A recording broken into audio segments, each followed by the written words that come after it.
Muito bem, estamos na terceira sessão da nossa formação. Agradecemos a todos pela participação.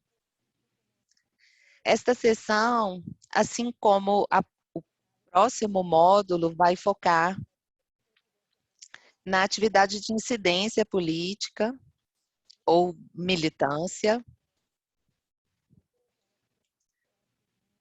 Vimos no trabalho que fizemos nos últimos meses com os conselheiros regionais, que a América Latina trabalha muito com o tema da biodiversidade, da educação, mas talvez falte ainda um pouco de trabalho sobre a militância política. Então, pensamos em dedicar 2 módulos dessa formação para discutir esse tema em perspectivas diferentes. Então, agora vamos ter 4 apresentações.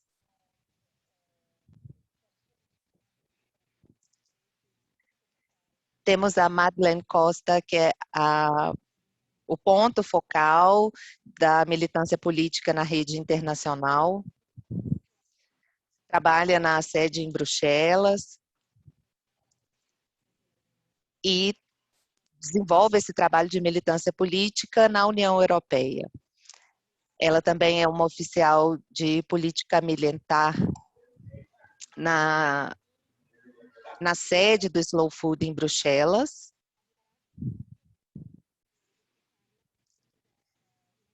E o tema da sua fala será a estruturação de oficinas de influência política. Vamos ter outras apresentações também, que eu vou apresentando ao longo do dia, mais focadas na realidade latino-americana. Agradeço a todos e todas mais uma vez pela presença e vou passar a palavra a Madeleine. Bem-vinda.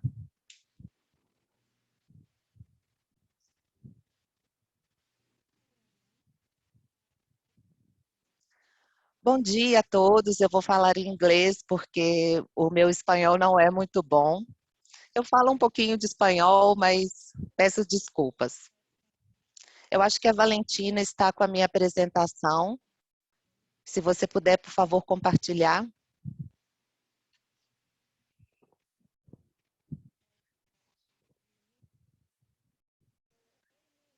Muito obrigada pelo convite. Eu estou muito feliz de estar aqui com vocês. Eu ainda não tinha tido oportunidade de conhecer a rede da América Latina e Caribe, então eu estou muito feliz de estar aqui hoje.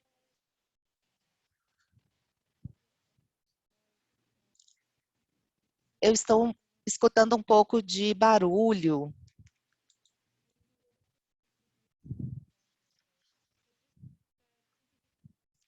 Então, primeiro quero me apresentar. Meu nome é Madeleine Costa. Como a Chiara disse, eu sou a oficial do Slow Food na Europa e trabalho no escritório em Bruxelas, na Bélgica.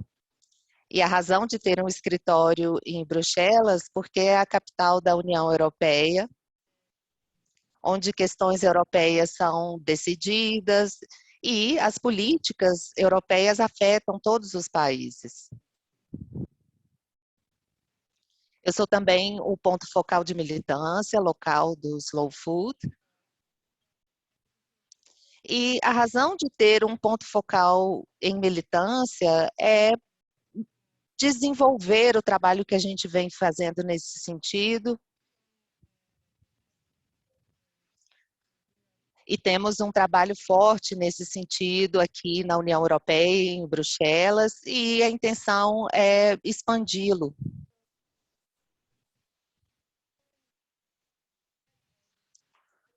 Como eu disse, eu vou falar basicamente sobre a Europa, porque é o contexto que eu estou mais familiarizada. Eu sei que esse contexto é muito diferente em outros continentes.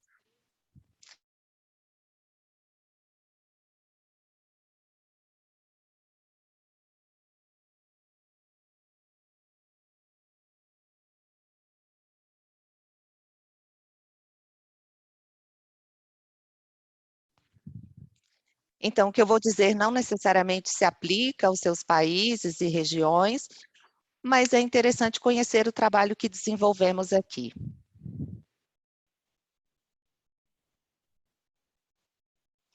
Eu tentei fazer a apresentação bilíngue nos slides.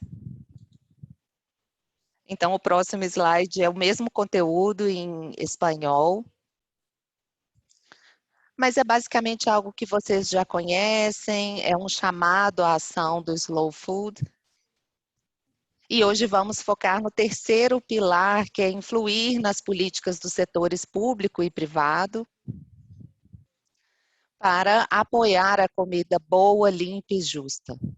E a razão desse terceiro pilar no Slow Food é que precisamos mudar as estruturas legais para que a produção alimentar seja mais sustentável. E hoje existem relações da situação alimentar com políticas equivocadas, com o incentivo à produtividade agrícola, políticas que ignoram direitos humanos e etc. Então, é um pilar fundamental do Slow Food trabalhar na incidência política.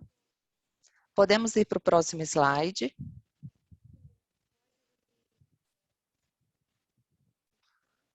Então, o que significa o trabalho de militância?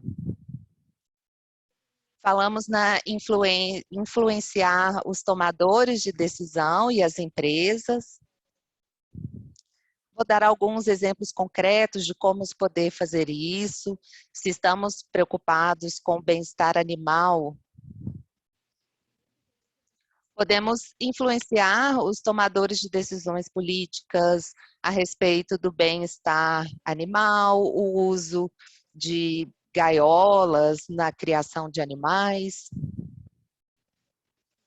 Ou também podemos influenciar supermercados e incentivá-los a não comercializar produtos animais de animais criados em gaiolas.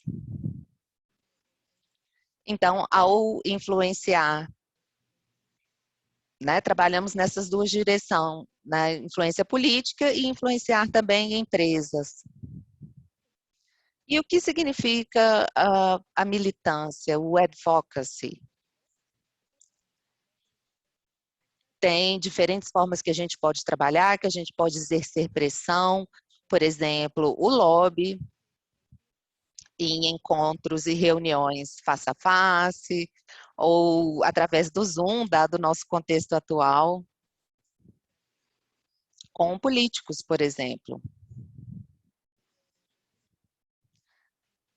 Parece um pouco assustador, mas eles geralmente aceitam os encontros presenciais, a questão é fazê-los ouvir os nossos argumentos, e nós sabemos que a indústria também faz lobby, e é importante que eles escutem também os nossos argumentos.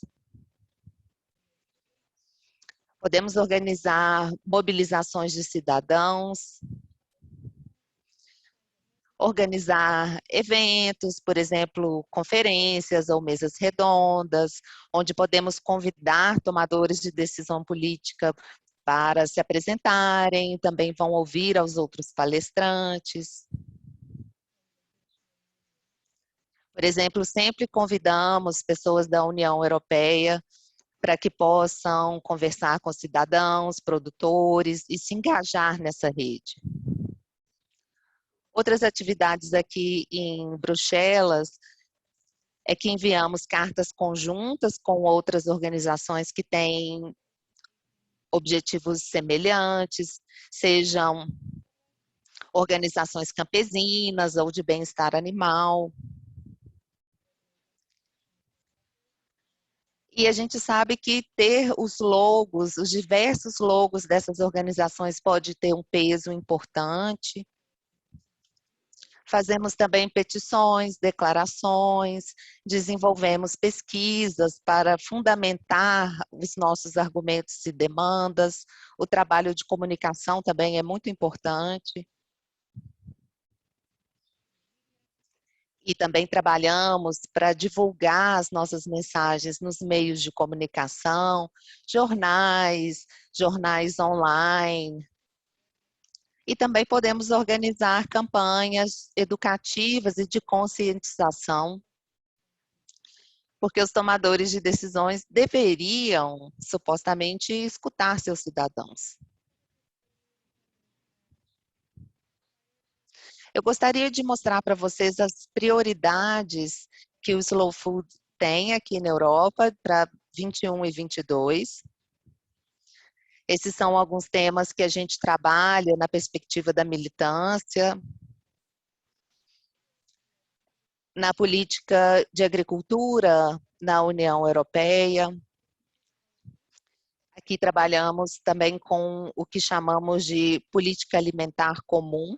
É uma abordagem mais holística, onde não olhamos só a agricultura, mas encorajamos os tomadores de decisão a considerarem também as políticas ambientais e que isso seja incorporado nessa política alimentar comum. Também tratamos sobre a criação de animais e o bem-estar animal. Outro foco é a regulamentação de pesticidas.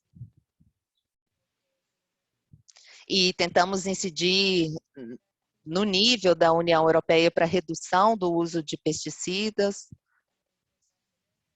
Sabemos que isso é uma questão urgente e importante na América Latina.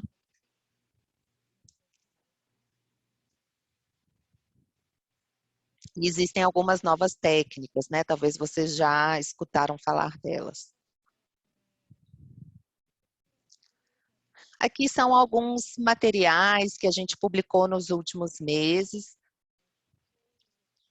E eles ilustram as diferentes formas em que a gente trabalha, que eu queria compartilhar com vocês.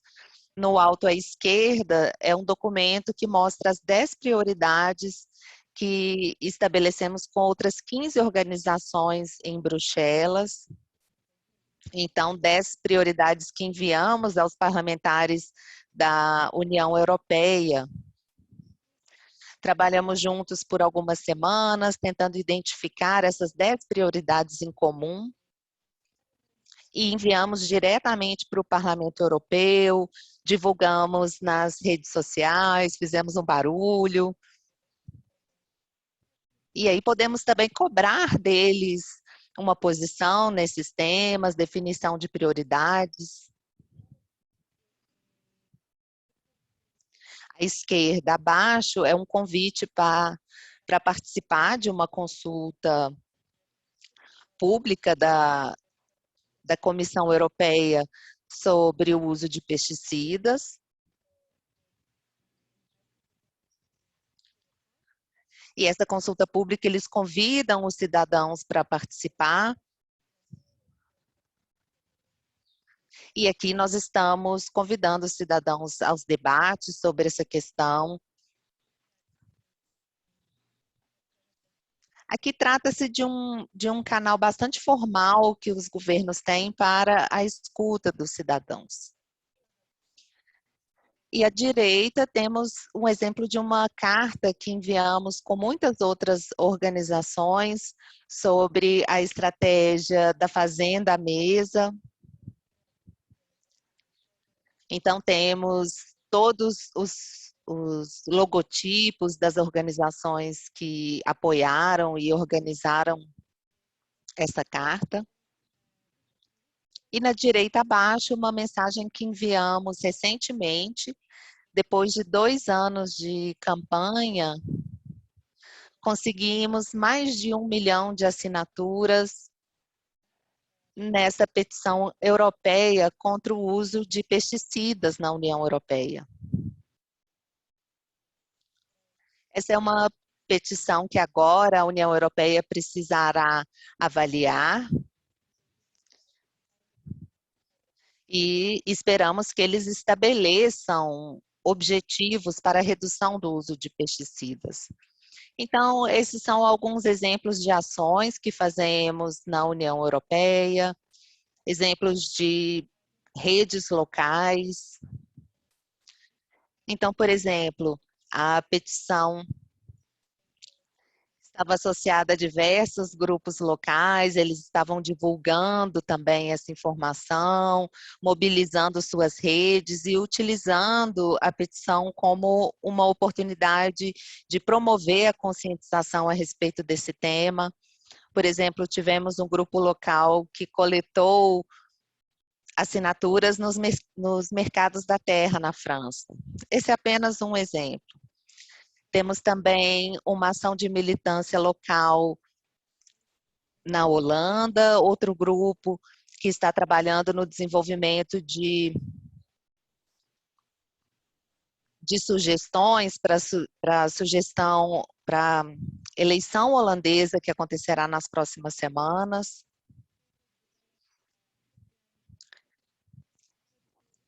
E sugerindo que nas eleições municipais a questão alimentar seja um tema de discussão e que seja incluído nos programas de governo. Outras coisas que os grupos locais fazem: ajudamos a organizar visitas a campo, convidamos políticos locais para conhecer os produtores locais em suas fazendas, para que possam ter um intercâmbio direto, de uma forma mais informal, e para que possam ver com seus olhos, né, o que é a agroecologia, conversando com os agricultores. Porque sabemos que os políticos não têm muita oportunidade de ver o que a gente está falando, né? Tenho só mais 2 slides.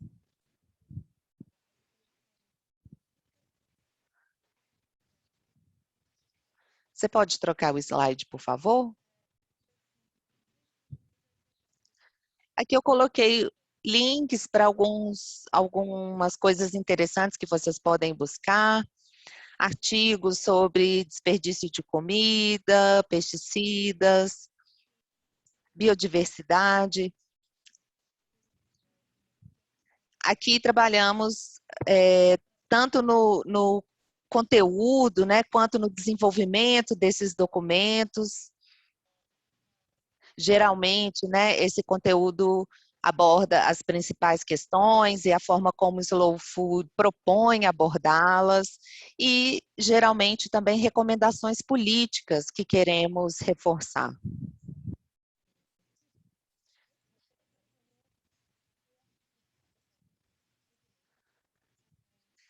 Tudo bem, desculpe, já vou encerrar.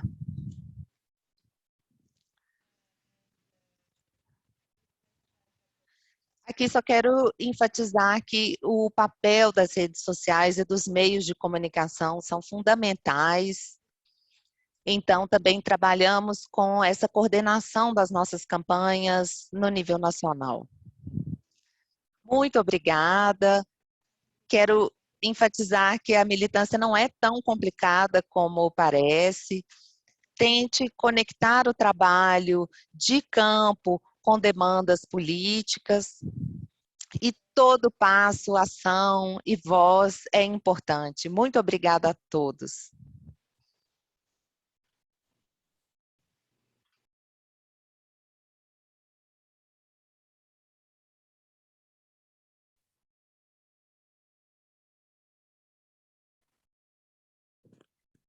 Assim que vão anotando.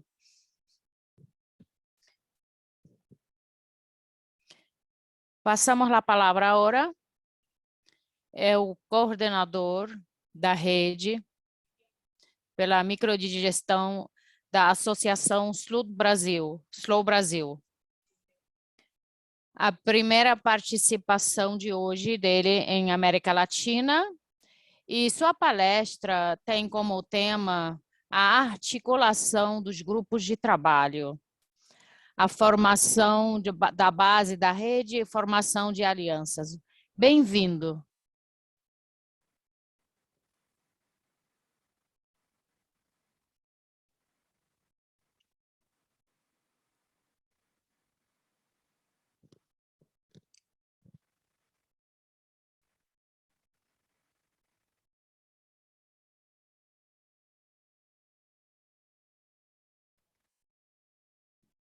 Não estamos te ouvindo.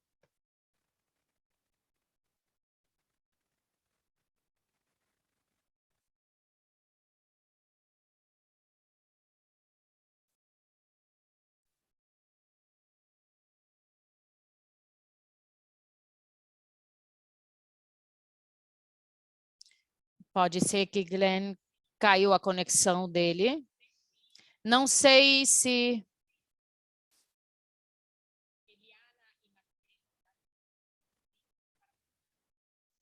Eliana e Marcelo já estão prontos para passar a apresentação depois?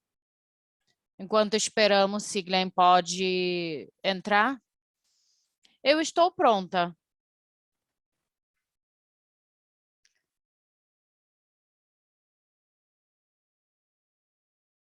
Bom dia, estamos aqui prontos. Então, bom, vou fazer a apresentação oficial.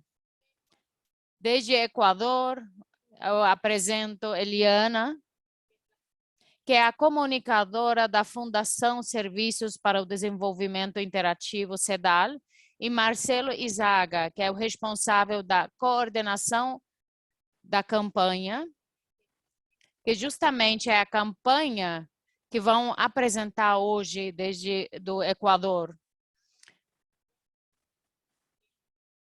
Eles vão falar da ação cidadã para o bem comer.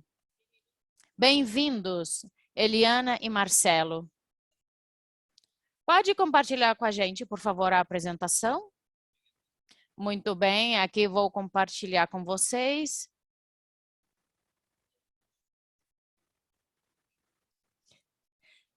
Eu quero ver se podemos ouvir isso.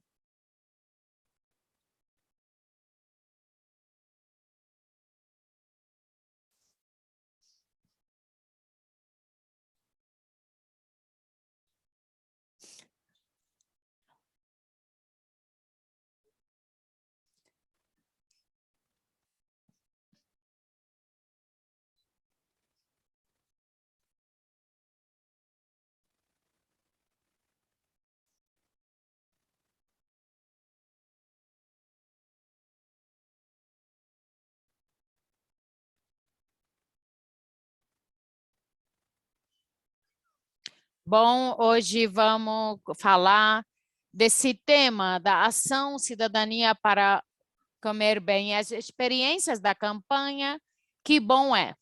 Muitas vezes muito obrigada por estarem todos aqui. Bom dia, Márcio. Muito bom dia, ele. Colegas, todo mundo do Slow Food. Estamos aqui acompanhando e vamos compartilhar com vocês vários, não desafios, mas missões possíveis que nós conseguimos e construímos. Vamos com a primeira missão possível. Vamos com a primeira missão possível.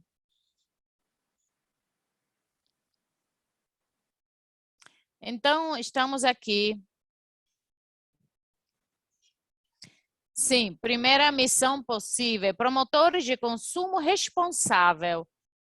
Se você consegue acertar essa missão possível, o objetivo foi promover o consumo responsável. Universidades e faculdades, onde vamos falar disso. Marcel, aqui estamos vendo figuras de promotores de consumo responsável, onde estamos trabalhando. Essas oficinas de trabalho de slow food, para ler as etiquetas, encontro com grupos e também conseguimos articular com estudantes, com gentes, vizinhos, estudantes de faculdades, para que consigam usar essas ferramentas em espaços públicos. E os espaços públicos, estamos falando de dentro das aulas, dentro de uma feira, em uma faculdade, colégio, ou também nos espaços que temos nos bairros. É ir se adaptando e são metodologias para ação. E o que estamos falando, essa estratégia de boca a boca em uma grande escala, assim é. E assim foi como formamos as oficinas. Aprenderam a ler as etiquetas, experimentar, cheirar. Os colegas de algumas faculdades daqui de Quito, e depois eles se lançaram aos espaços públicos, onde fizeram também essas oficinas. Foi um trabalho em comunidade. E isso parecia que não era possível, mas conseguimos conversar sobre o tema dos alimentos frescos, da boa alimentação. Esses jovens estiveram em muitos espaços. E agora, o assunto da pandemia, estamos tratando oficinas, 3 oficinas, que o estranho caso do açúcar invisível é uma adaptação a uma alimentação que estamos trabalhando aqui em Equador, que também tem como uma adaptação de um prato saudável e compartilhar. Muitas pessoas nos falaram que foi muito positivo.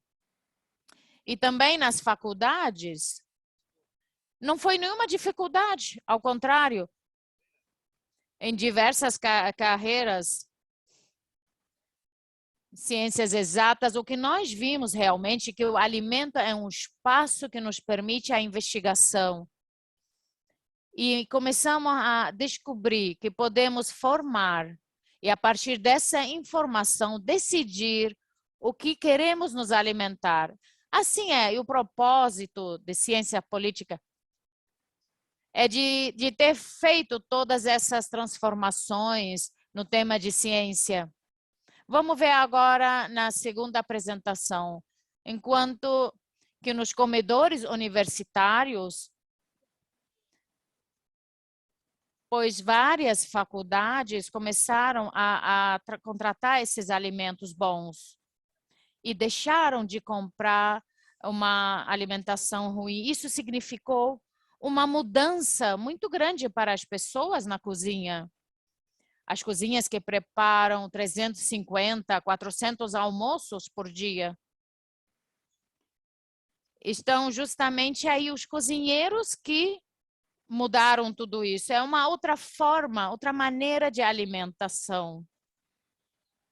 Que chegava com produtos, as cenouras não eram suficientemente grandes.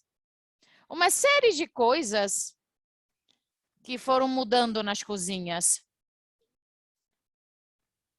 São os produtos que vinham das mãos de vários colegas. Essas são as colegas que entregavam os produtos e era um processo de como essas empresas familiares, essas pessoas que vocês estão vendo aqui, são os que se encarregavam do trabalho de alimentar as pessoas nas faculdades. E eles foi muito mais fácil do que a gente imaginava em aprender a se adaptar a essas novas, a essa nova alimentação e novos produtos. E também eles acostumavam a organização, como conseguir incluir nesses contratos que as faculdades têm, nos comedores, como podemos incluir isso? O que começaram a colocar nesses termos, pelo menos conquistaram 60% para incluir no menu. Isso também acontece que as pessoas que cozinham estavam bem longe afastados desses produtos e eram mitos. E a ideia era como conseguir as pessoas que cozinham. Parece que aí a pessoa está um pouco séria. Isso também é uma parte do processo. Também vimos que os estudantes, eles têm um papel muito importante. Os professores também. Eles conseguiram entrar um pouco nessa dinâmica, mas os estudantes, é mais difícil como podem incluir esses produtos nas faculdades.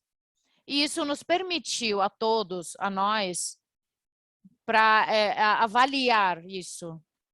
Se conseguimos incluir no menu produtos ecológicos, podemos mudar o menu e podemos aprender o que está acontecendo nas cidades. Porque nos encontrávamos com muitas dificuldades antes, como pôr cartazes nos comedores, nas mesas, porque tinha uma visão burocrática. Mas nós, com uns carteles bonitos e tudo, e não conseguíamos incluir. Então, vimos que vários aprendizados que temos para pôr alimentos nas faculdades e para pôr nos nossos espaços, nossas informações, tínhamos as mesmas dificuldades que nas cidades.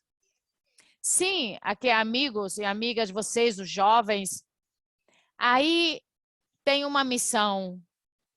O que estamos colocando nos nossos espaços, universidades, estudos, para poder trazer esses estudos para uma alimentação rica, boa e saudável. Vamos à próxima missão.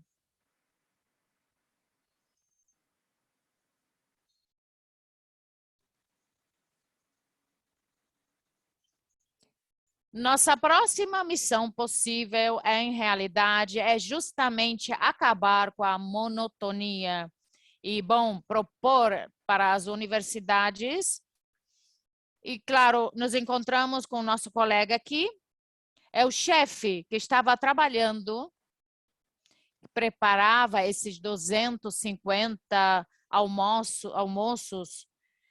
Um dos principais aprendizagem com esse tema da chegada desses produtos saudáveis, ele nos disse que o que eu aprendi com isso é tirar a monotonia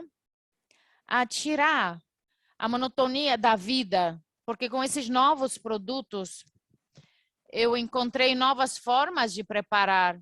Muitas vezes ele nos dizia que o trabalho na cozinha industrial é monótono, porque sabemos que temos que chegar, tirar as coisas. É o trabalho da cozinha, mas isso se converte em um trabalho monótono. Mas quando nos encontramos com esses produtos naturais, a gente muda de hábito.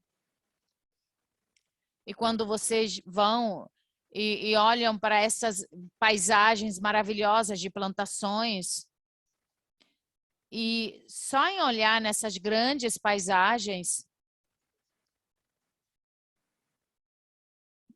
e nesse sentido, a partir dessas oficinas de consumo responsável, conseguimos entrar e entramos nos refeitórios e vimos as mudanças, especificamente em 3 faculdades em Quito. E com a pandemia não conseguimos entrar em outros lugares, em outras faculdades. E agora vamos ver como vamos conseguir entrar em outros lugares. E claro, ver os chefes, que em muitos mitos, eles tinham muitos mitos que era impossível cozinhar com produtos naturais, porque não tem muita quantidade, são muito pequenos. Mas depois vimos que e conseguimos informar eles. O que você acha de passar para a terceira missão? Vamos ver com Lia Pachano, ela está falando que é muito bom esse programa. Um grande abraço desde Chile. Um grande abraço desde Quito também. Mary disse que vamos ao nosso próximo slide. A nossa próxima missão possível.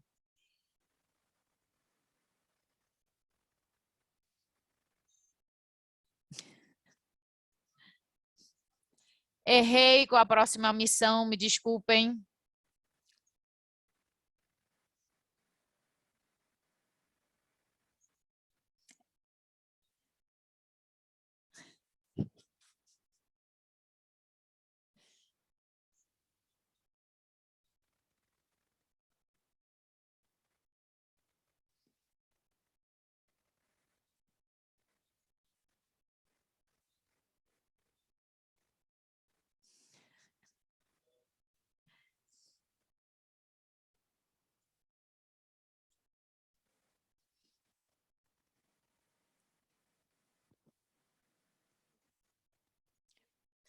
Nossa terceira missão possível, amamentação materna e agroecologia, um encontro de vida.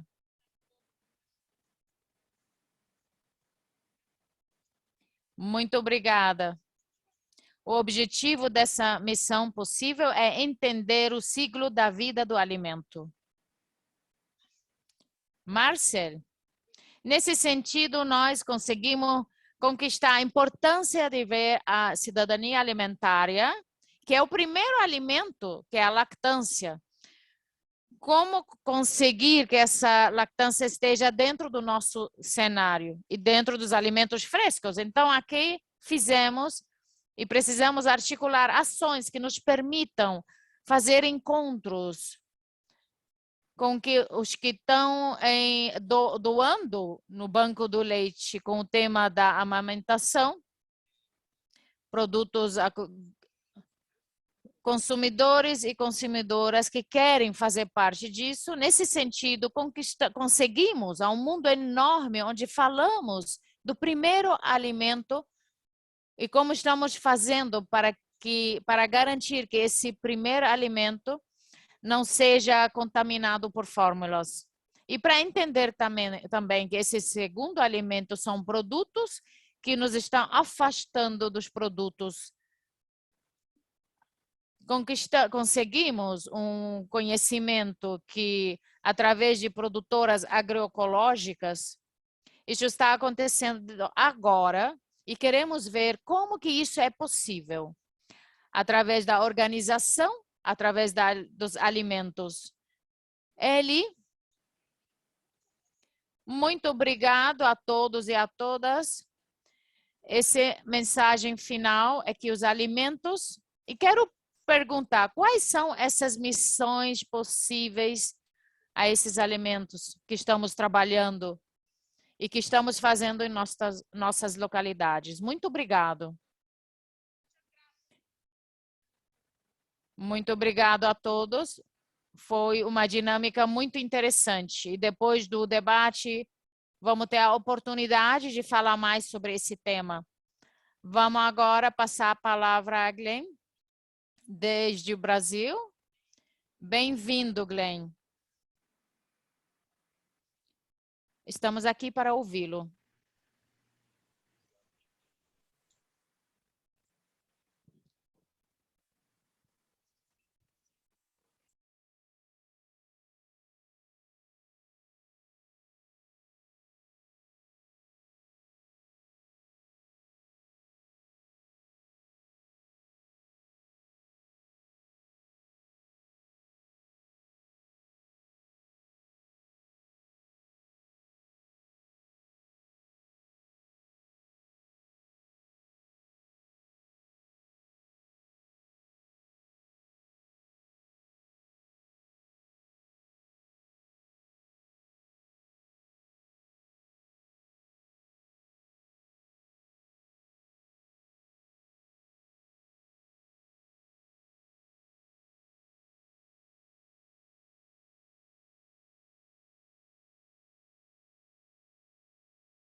Para a gente ter alguns elementos para pensar na segunda parte da nossa atividade de hoje.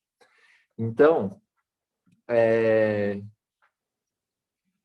só para vocês se situarem, né, eu estou no movimento Slow Food desde 2009 e desde então o Slow Food no Brasil e também o próprio movimento como um todo foi tendo uma série de mudanças que acho que todos estão bastante cientes hoje, né, com o Call to Action que rodou bastante pela nossa rede no último ano. Mas quando eu entrei no Slow Food aqui em São Paulo, né, o grupo era o Convívio, né, eles tinham um grupo, era um grupo predominantemente urbano, de classe média, branco e que tinha muito essa perspectiva do comer bem, né, do gourmet e acaba tendo uma perspectiva muito elitista e menos politizado do que eu esperava, né? Felizmente, essa politização foi vindo de uma forma crescente e nos últimos anos acho que a incidência política tomou um papel muito importante nesse processo de mobilização da nossa rede, que é muito, muito importante. Então, quando a gente começou a pensar, né, mais sobre essas outras questões políticas, né, e começa a passar pela questão da democracia, o bom, limpo e justo, mas o para todos, né, que a gente finalmente é muito importante desse olhar um pouco mais amplo, né, sobre o que é esse alimento. Então, no Brasil, além dos convívios e das comunidades do alimento, a gente foi tendo a organização dos grupos de trabalhos, que eram os nós da rede que trabalhavam temas específicos, né? Surgiu com o grupo, o GT de queijos artesanais de leite cru, né? Que era um grupo de pessoas, pesquisadores, produtores e outras pessoas que pensavam e trabalhavam a questão dos queijos artesanais de leite cru, né? Toda a regulamentação, a legislação, as diversas dificuldades que se tinham e se tem ainda, e se juntou um grupo para debater isso. Então, a partir disso, a gente entendeu que era possível uma outra organização que não fosse dos nós, como convívios e as comunidades do alimentos, né, que tem uma fixação no território muito específico, né? Então, os GTs passaram a ter abranger um grupo muito mais espalhado geograficamente, mas que tinham esse ponto em comum dos temas, né? Então, para além dos queijos artesanais de leite cru, depois surgiram o de educação, né, o das sementes livres, do grupo que trabalha a questão dos pescados artesanais, do café, da mandioca, de cervejas artesanais, enfim. No Brasil foi surgindo uma série de GTs, né, que tem atuações bastante variados, né? Alguns desses grupos já não são mais ativos, mas tiveram momentos em que foram muito relevantes e expressivos dentro da nossa rede, né? Alguns desses GTs ainda elaboraram e organizaram campanhas, né, para mobilizar a rede em torno desses temas, né? Então, vou trazer dois exemplos, né, que são um do GT de pescados artesanais, que eles chamavam de Desafio Slow Fish, né, que era para trazer aproveitar a Semana Santa, né, a Semana da Páscoa, que é a semana em que mais se consome pescados no Brasil. Acredito que em outros lugares também seja assim. E ao invés de se consumir o bacalhau português, né, que é importado, que mal se sabe a procedência desses peixes, o desafio era você buscar um pescado local, né, para substituir esse bacalhau, né? Então, trazer outros alimentos que fossem parte da nossa cultura alimentar, do território, e que a forma como isso se dava é muito variado em cada lugar, né? Então, era mais uma campanha com algumas diretrizes, alguns valores. Exatamente, o Zé me está falando do pirarucu, né? Que é um peixe amazônico, que faz muito sentido essa substituição. Então, as campanhas eram um meio importante para justamente a gente conseguir mobilizar a rede em torno do tema, trazer o tema à tona, né? E fazer com que mais pessoas estivessem pensando sobre isso. Uma outra campanha que também foi promovida por um GT foi das festas juninas livres de transgênicos, né? No Brasil, a gente tem a festa junina, que é uma festividade de santos católicos, né? Mas muito também ligada à tradição camponesa, já que são festas relacionadas à colheita, né? Então, principalmente a colheita do milho. Então, o milho é um alimento muito presente nessas festas. E só que o Brasil é o segundo maior produtor de transgênicos do mundo, né? Então, mais de 90% do nosso milho é de origem transgênica. Então, o desafio era fazer uma festa junina sem milho, né? Era um grande desafio que a gente fez em São Paulo, né?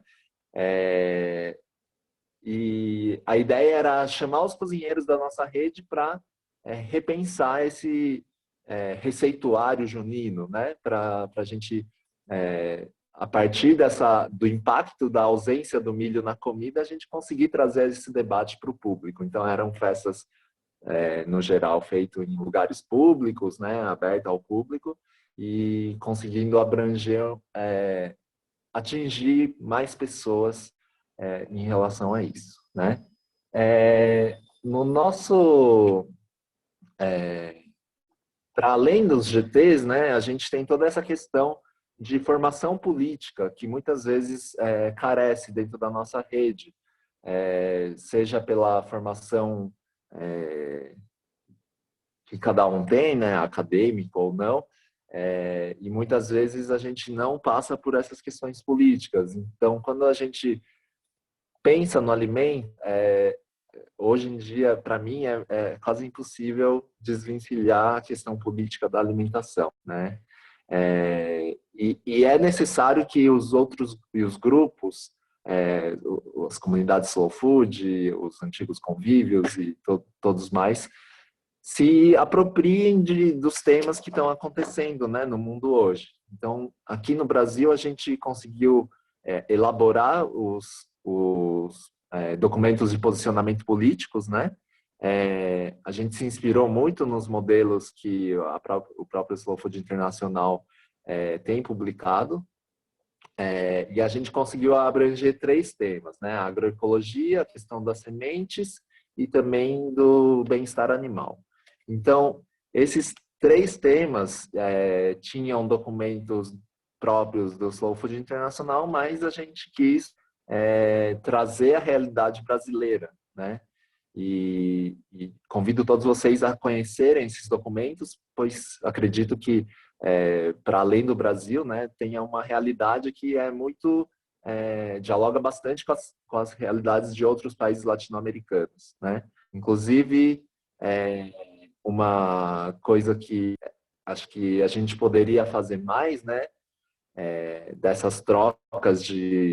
além dessas trocas de informações, né, entre o que tem acontecido nos territórios, é importante também a gente criar esses posicionamentos, porque acho que ajuda bastante a gente a pressionar, a criar um corpo maior por incidência, né? Então, mais ou menos nesse caminho, né, na certeza de que a nossa ação enquanto movimento Slow Food ainda é muito insuficiente, né, para efetivamente causar as mudanças estruturais necessárias, né, dos sistemas alimentares, e que façam com que esses sistemas alimentares viabilizem e promovam a vida, né, e não o oposto, não só no futuro próximo, mas também no presente, né? Acho que isso é importante de se dizer, apesar de parecer óbvio.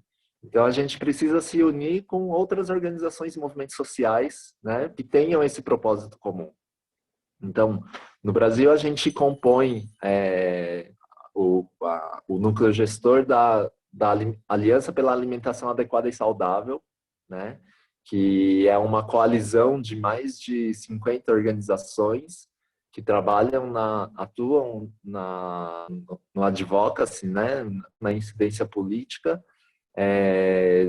dos mais variados temas sobre alimentação, desde da valorização da agroecologia e da agricultura familiar, mas também passa por questões da promoção e defesa da amamentação, né, que dialoga com o que estavam falando na fala anterior, mas também da questão da regulamentação de publicidade para crianças, enfim, são alguns dos temas, né, que são caros à aliança. A gente também integra a Articulação Nacional de Agroecologia, a ANA, né, que tem vários São várias organizações, muitas das quais, inclusive, da Via Campesina, né, que compõem essa articulação, né, e dentro dessa articulação ainda tem os GTs também, né, que eles trabalham questões temáticas mais específicas, como questões de gênero, a questão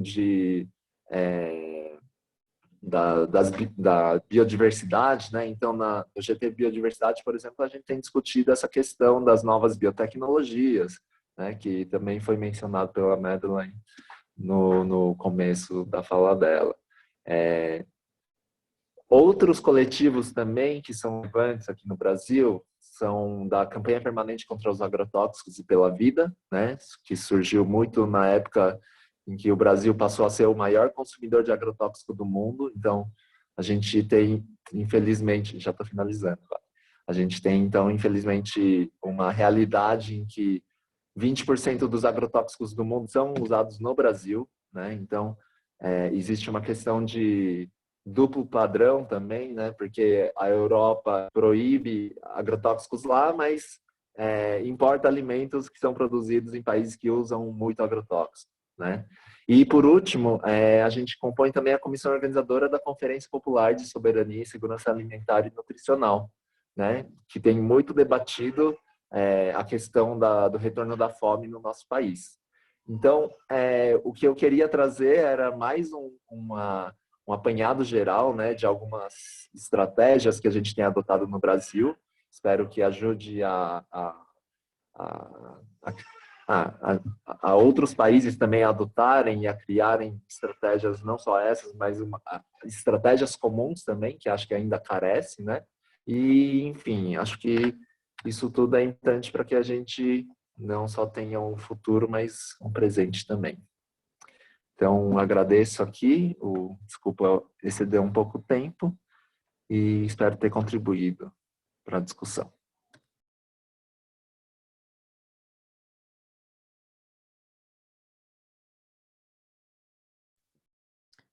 Muito obrigado, Bren. Com você estaremos mais tarde. Vamos dar a palavra agora a Lorena Donaire. Nossa última apresentação de hoje é o movimento da defesa da água e da terra e do meio ambiente do Chile. E como é das mulheres na resistência. Ela vai falar dos conflitos da água no Chile e o levantamento das mulheres. Bem-vinda, Lorena. Muito obrigada. Bom, eu sou Lorena Donaire, sou de Betorca, nacional e internacional, onde está a violação dos direitos humanos da água.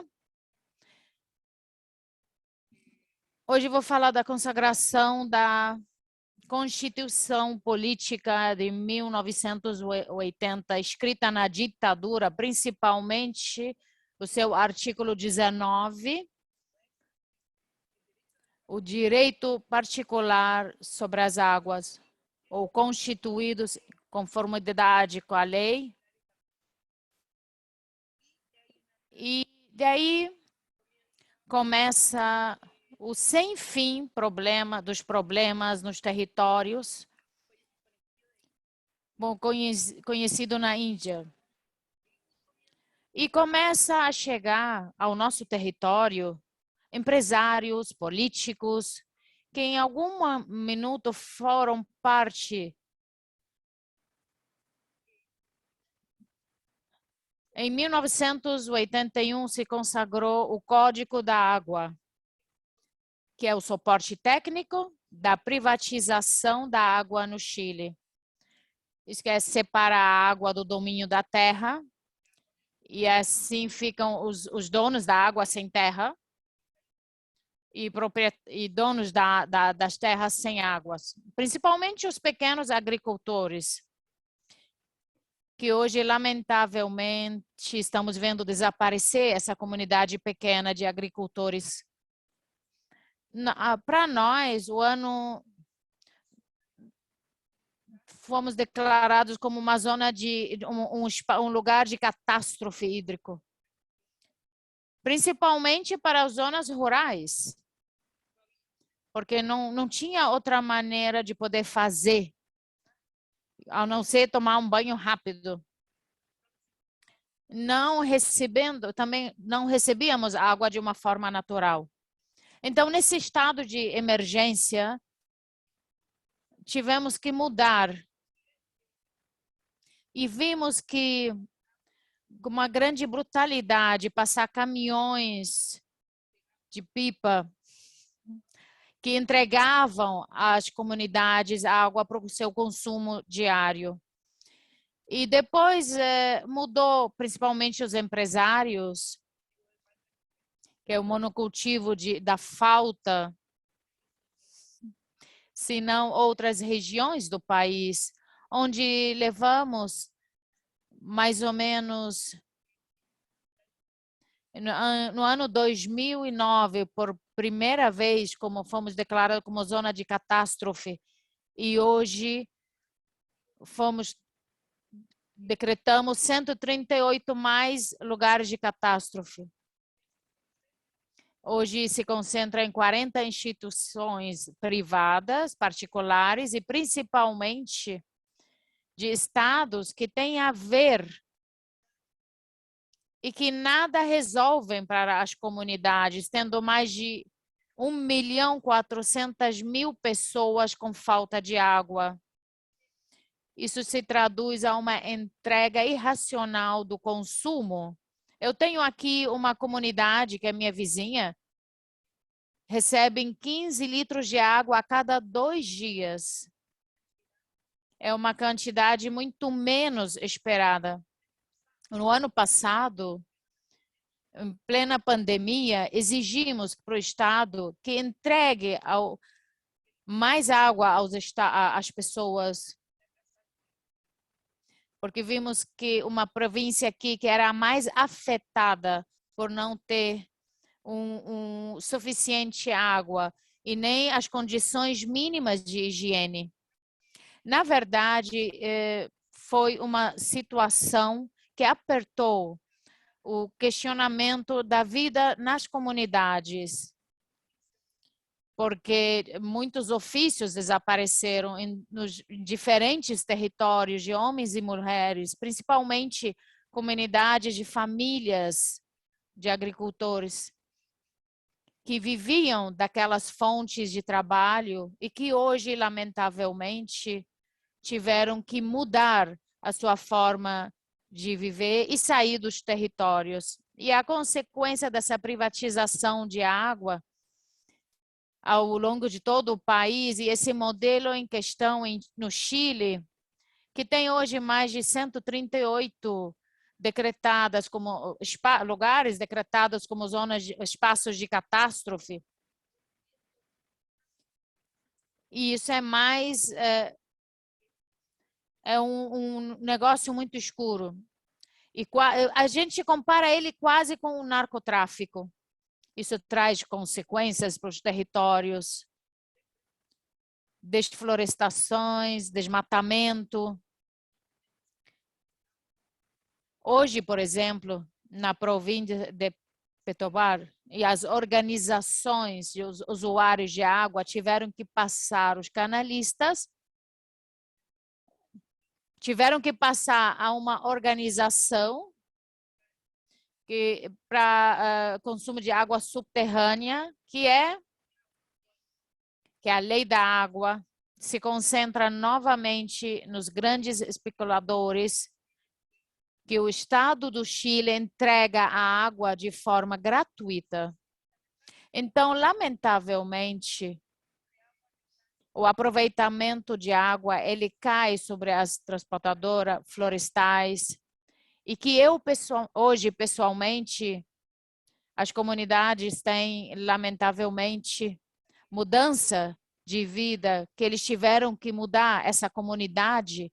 Foi impressionante, está sendo impressionante. Uma província não pode mais produzir hortaliças, porque já todo o seu território Desde que chega ao nosso território, já a falta de água já não... O fato deles entregar água com os caminhões de pipa, isso impede que as mulheres que cheguem à sua casa uma água porque é suficiente, porque assim elas têm que andar muito para poder conseguir mais água.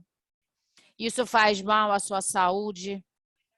Temos escolas que contam que em nenhuma parte do mundo as escolas funcionam sem água.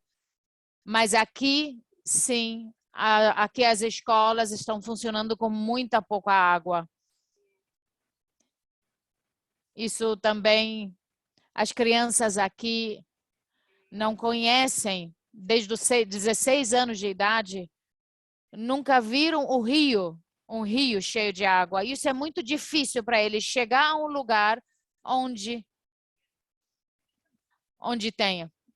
30% das mulheres que fiquem nesse território, nesses lugares, estão a cargo da agricultura vizinha, que hoje foi modificada, trazendo alguma espécie, aqui principalmente,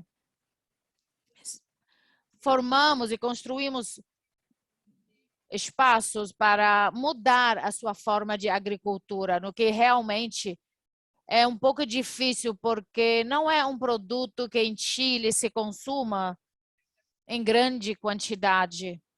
Também tivemos que fazer campanhas e educar a população. Isso nos trouxe grandes consequências nessa luta.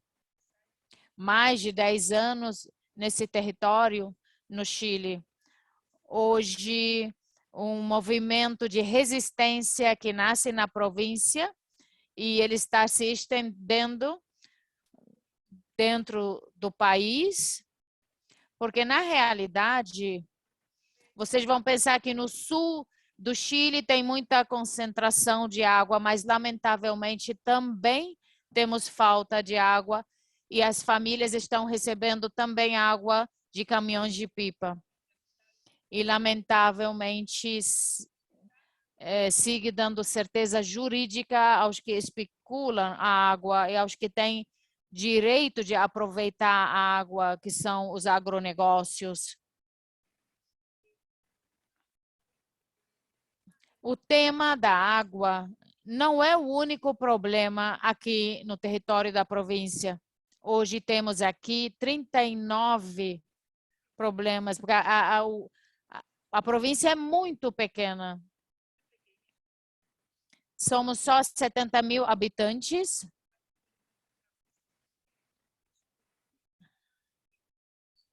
Que requer grande quantidade de água para poder funcionar para esses mineiros que vêm aqui no território. Aqui, quando decidimos essa luta, foi principalmente quando analisamos que essa água em nenhuma parte nos dá a possibilidade de ter alguma discussão, porque hoje os que concentram essa questão são os espectadores. São os que dirigem todas as organizações de água. Isso é muito antidemocrático. Quer dizer, se eu tenho 40 litros de água e ela tem 1 litro de água, portanto, é totalmente antidemocrática a situação. E também vimos formar essa observação em 2014 e 2018, os direitos humanos no Chile. Essa missão de observação dizem que a água que se entrega na província aqui, como os poços, estão altamente contaminados. E é impossível entregar um produto de qualidade para os pequenos agricultores. E hoje o nosso foco é exatamente isso, porque temos 6 mulheres que nos representam em temas muito importantes, devolver a água ao território e também conservá-la como um direito humano e um bem comum. E também poder disputar o espaço com o movimento, dado que depois da revolta de 2019, os movimentos sociais entenderam que já não podemos deixar na mão da política como sempre. Todas essas definições tão importantes para os territórios, sim, temos que entrar na discussão para a recuperação da água, da vida, recuperação dos territórios como espaços de sacrifício, como na província de Petórica. E na região de Valparaíso é a região onde mais se concentra conflitos no país. Temos 26 conflitos ambientais e que principalmente afetam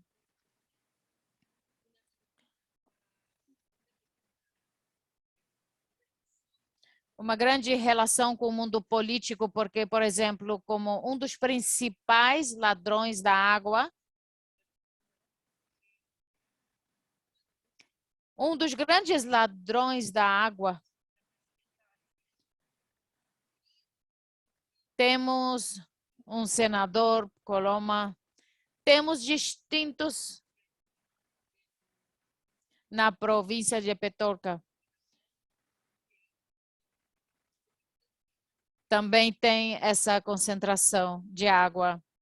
Principalmente, estamos aqui focados que podemos questionar essa água de uma maneira melhor, brigar por uma nova institucional que venha, que olhe para as comunidades e os territórios, e também precisamos recuperar as águas para as comunidades, para as mulheres que vivem uma vida mais difícil no Chile.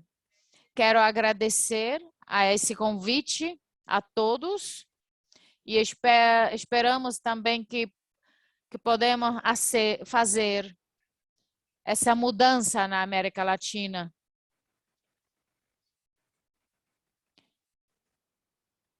Muito obrigada. Muito obrigada, Lorena, por seu exemplo de assistência. Aqui temos alguns minutos para debater, para conversar um pouquinho com os palestrantes. Eu estou vendo aqui que tem algumas perguntas no chat. Posso começar com o Juan Lopes. Ele fez uma pergunta para a Madeleine.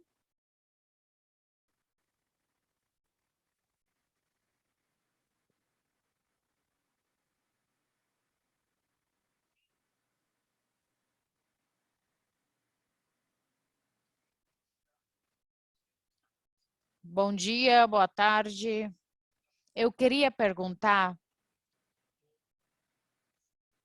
como fazer o contrapeso das grandes empresas alimentares. Os conselhos, por exemplo, aqui em Colômbia.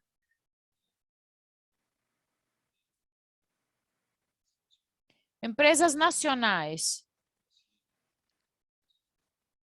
Sustentores de terras, produtores de soja, de maíz e também de carne. Carne bovina.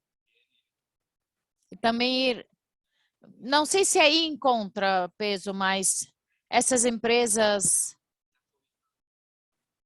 que estão nacionais ou internacionais, como em Colômbia também.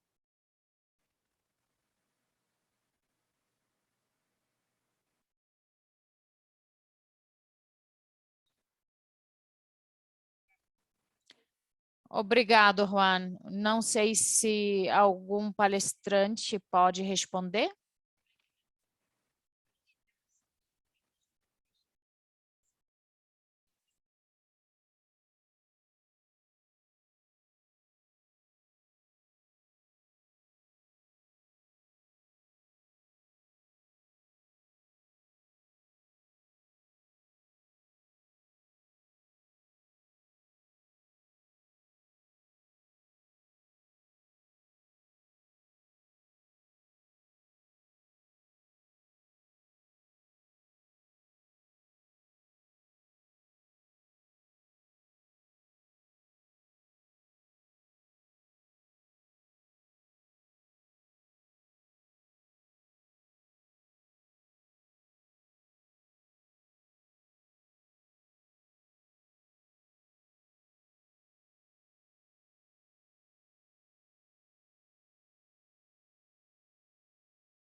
Espera um pouco.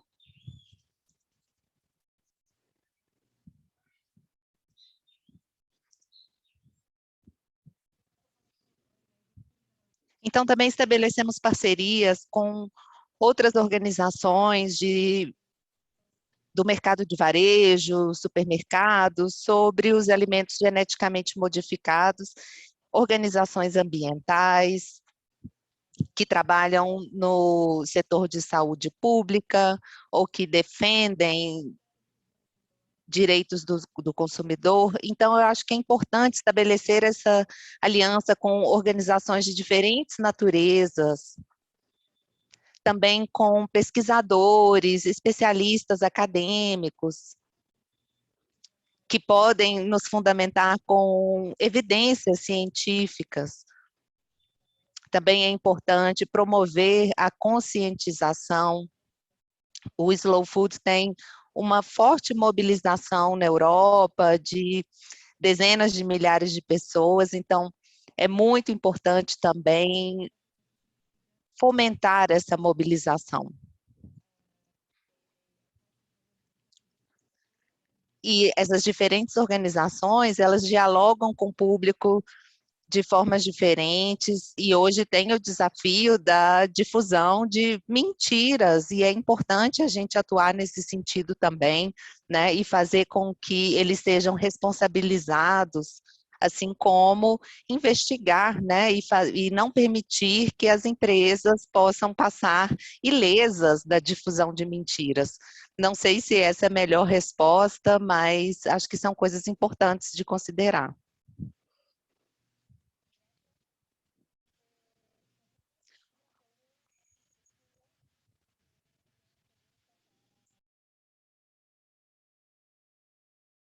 Para Marcelo, uma pergunta para Marcelo. Sim, oi, muito obrigada aos apresentadores. As apresentações foram muito dinâmicas.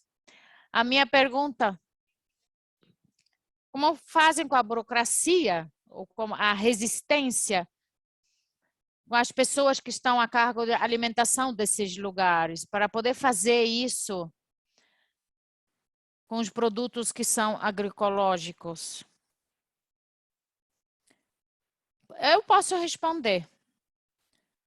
Aí teve uma vontade política na faculdade, como os professores, principalmente, que se sensibilizaram e que querem fazer a mudança. Essas pessoas, nós, estamos em diferentes trabalhos de espaço e conseguimos fazer com eles, com essas pessoas nas faculdades. Trabalhamos muito com a área da saúde da faculdade.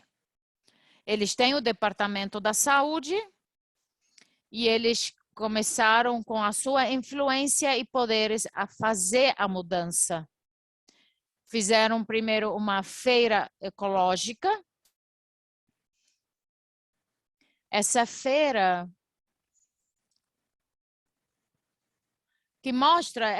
mostrou às pessoas os produtos.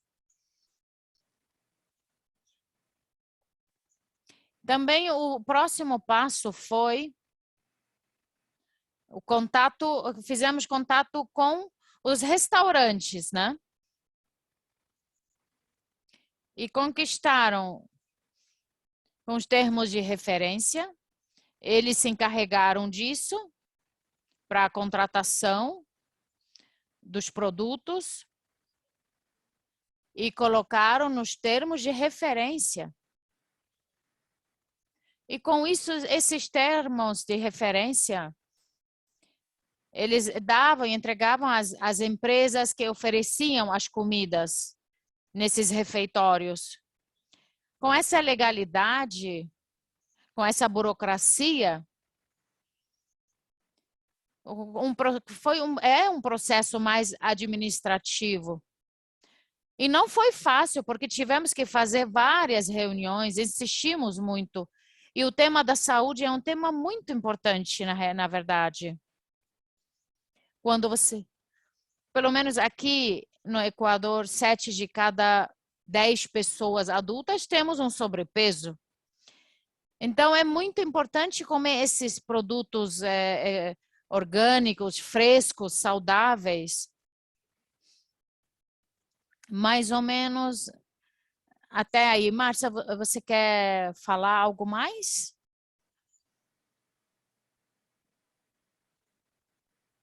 Acho que ele não está. Eu não sei se eu respondi a sua pergunta. Muito obrigado. Graças. Muito obrigado. Temos várias perguntas do Brasil, Uruguai, México. Temos muitos comentários com a palestra de Jimena.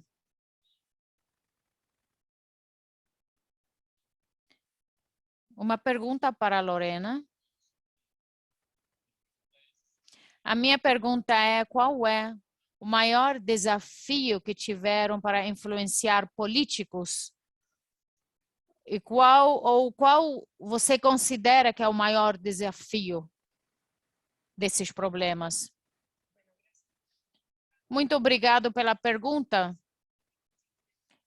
Fizemos muita influência política, com muitas campanhas, estivemos trabalhando em mesa onde conseguimos uma lei para conservar a água como um direito humano.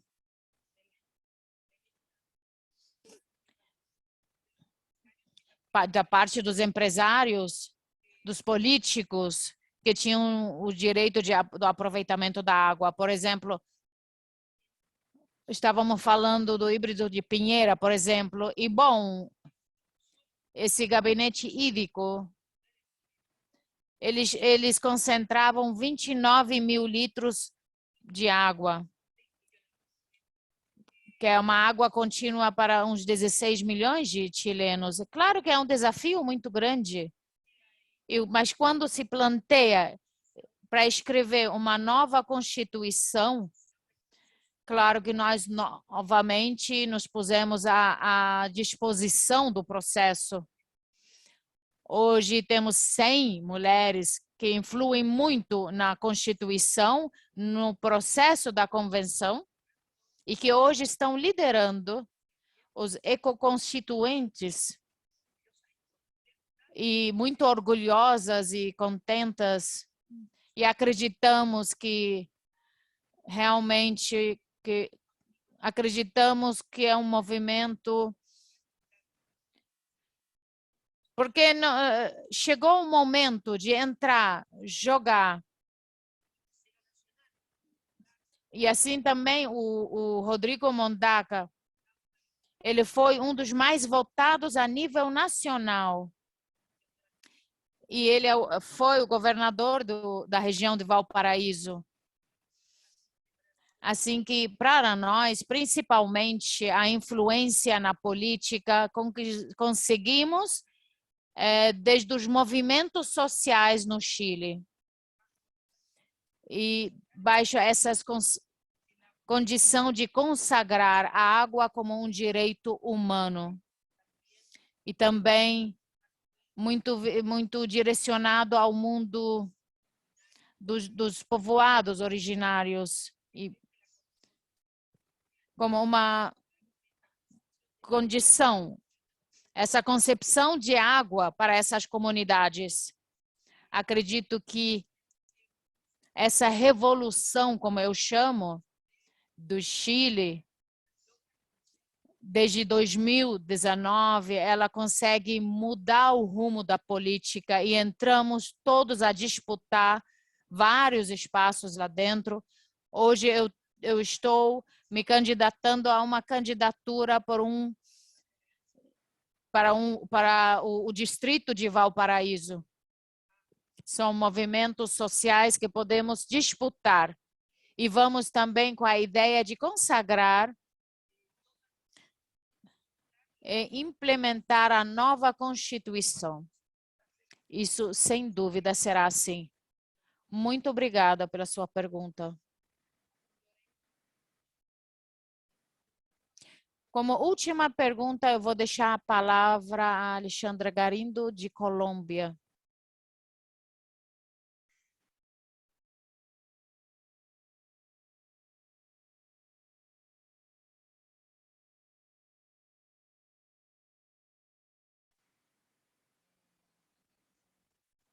Acredito que a Alejandra não está mais, mas Chiara quer fazer uma pergunta.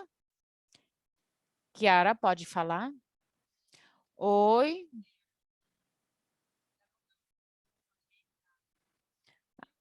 A minha pergunta pode ser que é para a Madeleine. Eu quero dizer que eu compartilho tudo que ela está falando do problema da alimentação e da indústria na matéria política.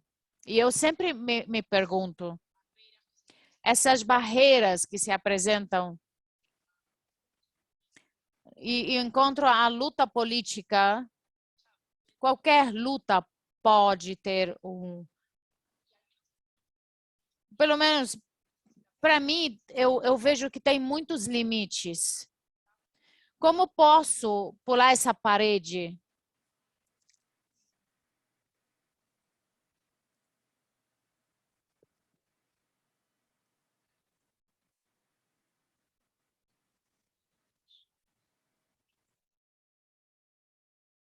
Entenderem questões políticas como partidárias. Isso é muito comum. Mas mesmo por exemplo, no Brasil, a gente tem ya tienen, digamos, esta experimento universidad está troglodita, entonces ya no compra.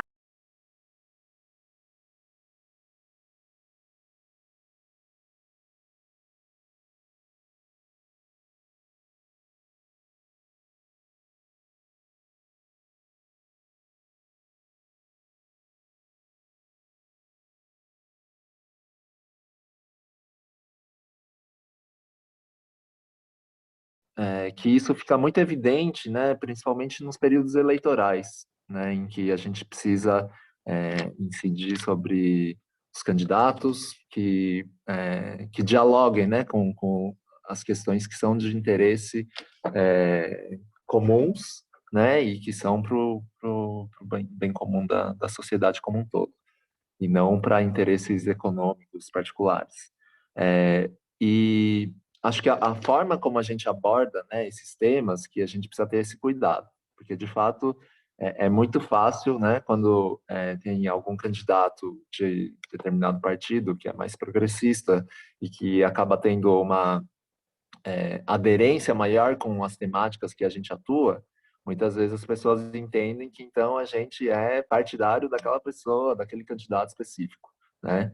Então, quando a gente trabalha diretamente com os temas, né, e não com as figuras públicas que são esses que representam esses partidos, então eu acho que é o caminho mais fácil da gente criar essa dissociação, né, entre o que é político de fato e o que é partidário, porque político, a própria nossa existência é política, né, e tem interesses diversos em jogo o tempo todo. Então, eu acho que é essa abordagem e também a comunicação, né, que a gente faz em cima disso, que é importante de ser feito.